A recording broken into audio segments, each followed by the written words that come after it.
Welcome, everyone. My name is Marina Antunes, Festival Director for Spark Animation and President of the Vancouver ACM SIGGRAPH chapter. Welcome to this very special session for our Spark Animation 2020 program with Meet the Filmmakers. Very, very pleased to have with us today the director of It's a Gray, Gray World, which was the WIA Diversity Award winner at this year's Spark Animation, Seyed Mohsen Pourmohseni Shakib, joining us all the way from Iran. Welcome. Hi, Marianne. It's really a great honor for me to be in the festival. I mean, the Spark Animation Festival, and won that prize. It's an honor for me to that Women in an Animation organization qualified my movie for that award. I don't know what can I say and how can I express my feelings through the words. It's really difficult and strange for me to find the correct words in the way to expressing it. Well, thank you so much for making the time and for, connecting with me. I wanted to start by asking you a little bit about your career, because you've been a film lover from a very young age. Yeah. Is that something that you developed on your own, or is that something that comes from your family and upbringing? Can you talk a little bit about that? Actually, it's kind of, I make it by my own, and my family never support me in the beginning of the way, because they have most of them are employed in a different company or bank, and they didn't know anything about the art except my oldest brother, and I start my art career as an experiment.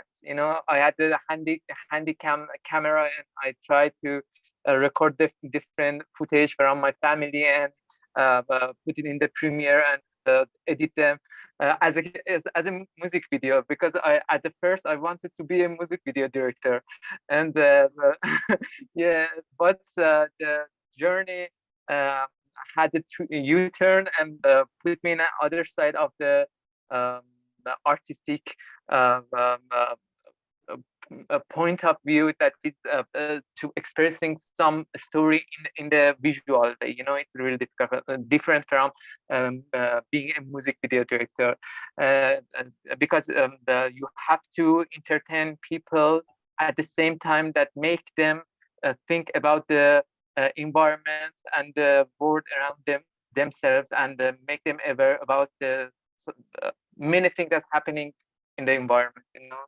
So it's all of this was by accident, or I don't know, maybe it was it was planning for me in another way, I don't know, but I can tell you it was an accidental thing for me to get into the art camp.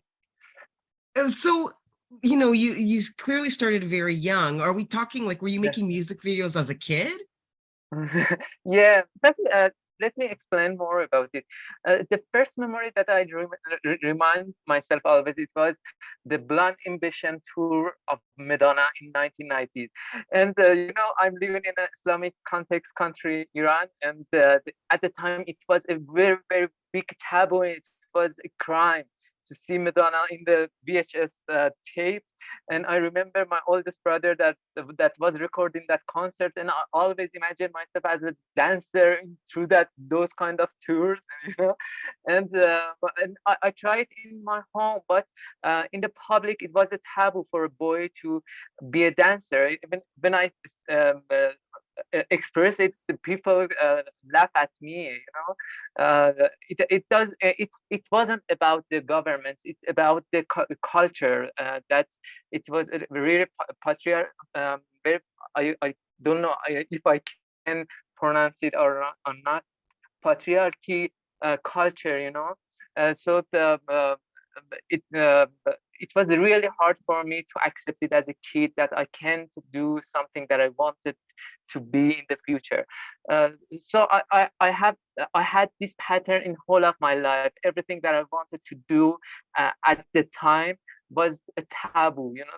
Even my the first, I was the first filmmaker that made a short animation about minorities in 2010. It was my debut short animation, and it was taboo at the time too, you know, and I really um, uh, I had to tolerate many the mental pressure about them. So from the beginning, I learned how to survive through this kind of culture, and manage it all by my own. And after several years, my family start to support me as an artist and accept me as someone who can work by his own, and have his own point of view, and they accept me in another way. You know, it was a long and hard journey for me to get here as a kid. When did animation become the medium for your storytelling? The animation, you know, it was accidental too, because I want to be a script writer, and I didn't know how to do it, and I just tried to experiment it by my own. It was the component with my first love, you know. It was my first the heartbreak, you know, I don't know how to express it, you know, because that love was a forbidden love, and I couldn't tell it about it. I could talk about it with anyone, so I tried to write something that I thought it can show my feelings.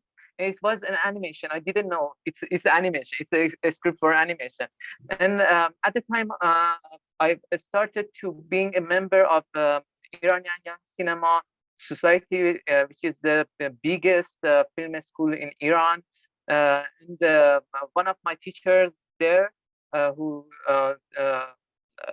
teach me, taught me how to write, told me that it is an animation, and you can make an animation.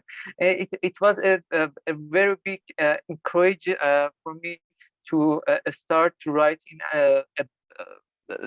different images as a word, you know, to translate images in my mind to the words, and then reimagine in the movie, you know, as animation.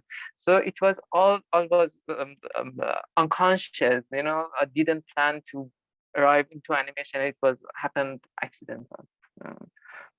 You have two films at the festival, The Yeah, Boot and It's a Great Gray World, and they both have very strong messages that are very simply told. yeah. How important is it for you to make Uh, your films accessible? you know, first I need to tell you that the boot was nominated for 2022 Student Academy Awards. Wonderful. Yeah, Congratulations. yeah. Thank you. You know,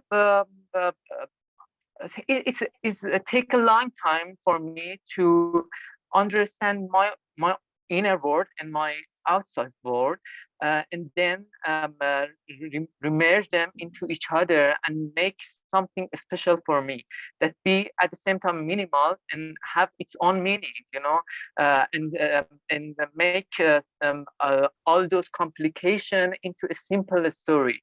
And it was important for me that make a movie that be suitable for children too, not only for the adults. So it was the main priority for me to put the children in the top of my script writing method, you know.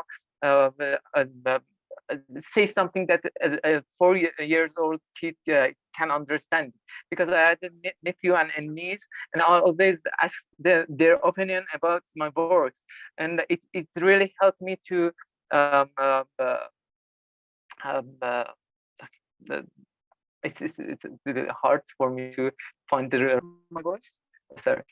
Um, uh, and it was really hard for me to manage myself in that way, you know. Um, so it was the main thing for me in making this kind of movie so minimal.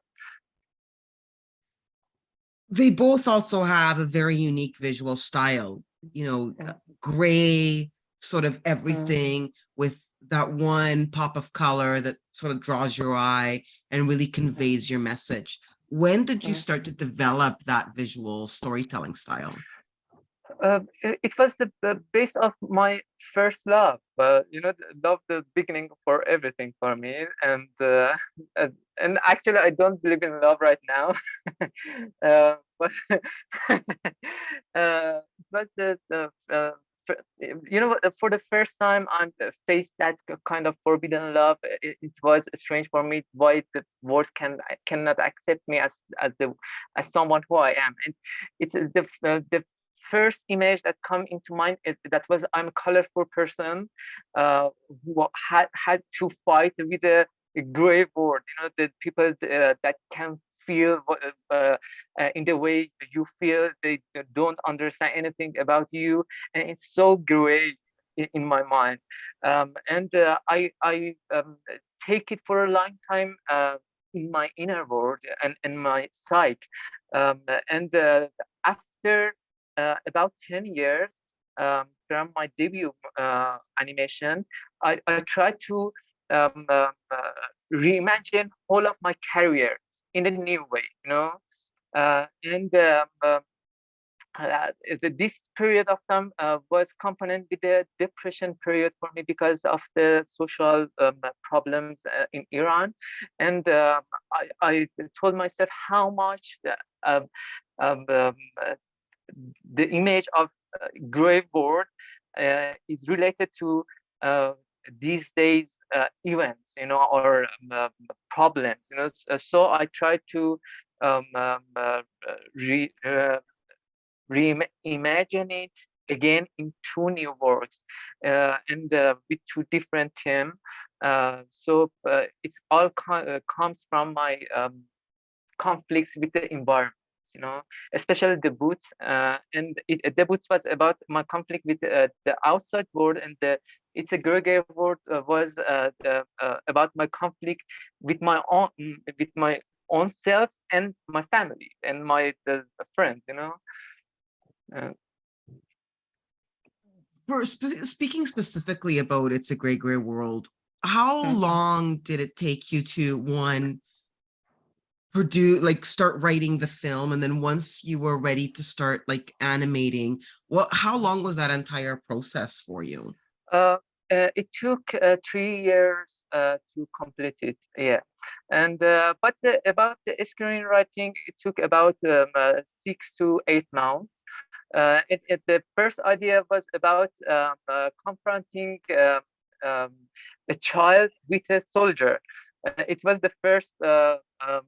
It's a log line of the movie, and it changed through the time. And I tried to make it more dramatic and put some other stuff in it, and then change to the final version of the uh, screenwriting. And for the animating, I'm not a great animator. It's better to say that I'm not animator. So I had to find a animator who I could understand what is in my mind, and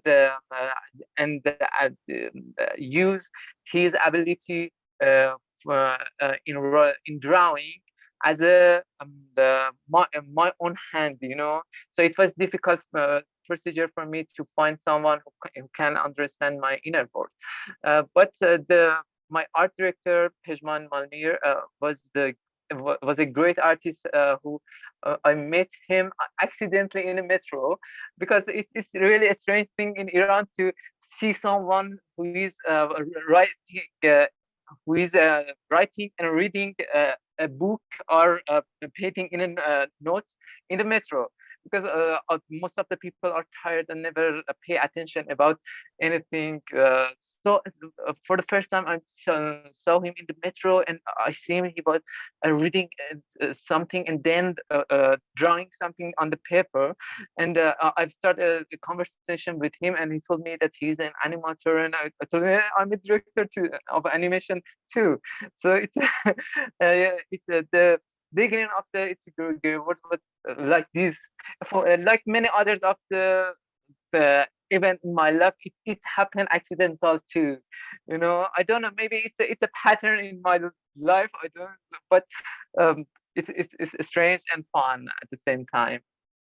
When you met him, were you already working on this project? I was working on the script. I didn't plan to produce it, and because it's a personal project, I didn't have any producer on it because of the theme and the subject of the it's a Gregory word. It was really hard to find governmental producers, so I had to make it by my own.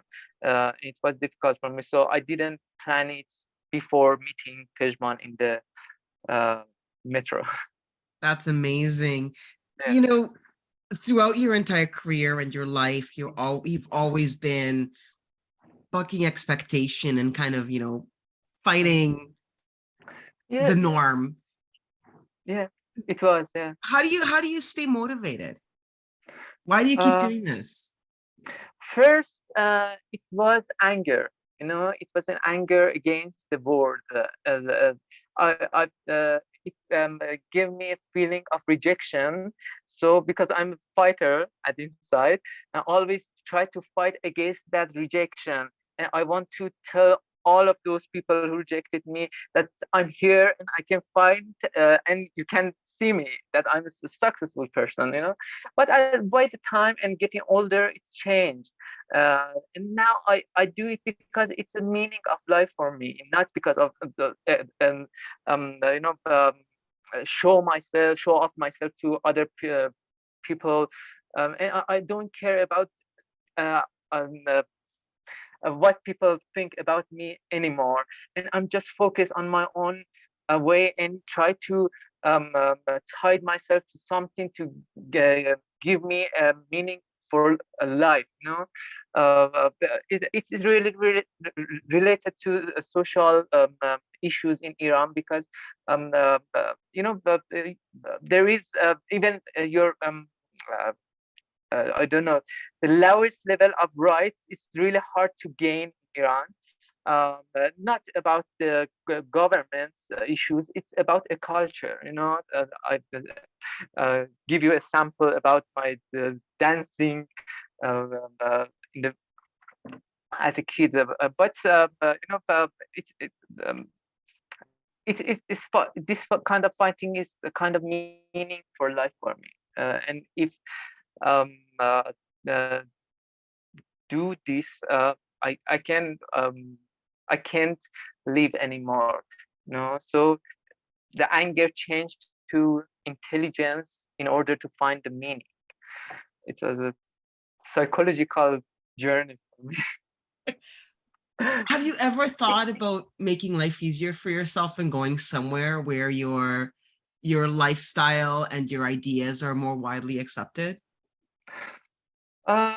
I've thought about it, but it's really difficult to do such a thing, because my nationality is very uh, the first is my nationality, then is my personality. When I go to an embassy, yeah, they call me as an Iranian, not as an artist, not as a person. I'm an Iranian who wants to escape from his own country to another country, and because of this, they put a very hard and long procedure in order to take a visa, even for I don't know, it's for a small country beside my own country. So it's put me in a situation that I don't know if I choose to pay all those price in order to get out of the Iran and put all these um, uh, uh, thing away, all the identity that I made for myself through all these years, and my family, and then come to another country, or stay here and uh, fight for my whole life in the same way I did in the past. It's a really it's a dilemma for me. I really like it, but it's really hard to make a decision, and it's hard to make it happen, because of the embassy and other stuff.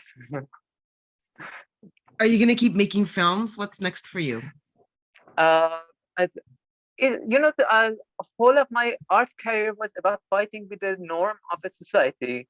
And I talk about my change through these years from angry kind of guys to intelligence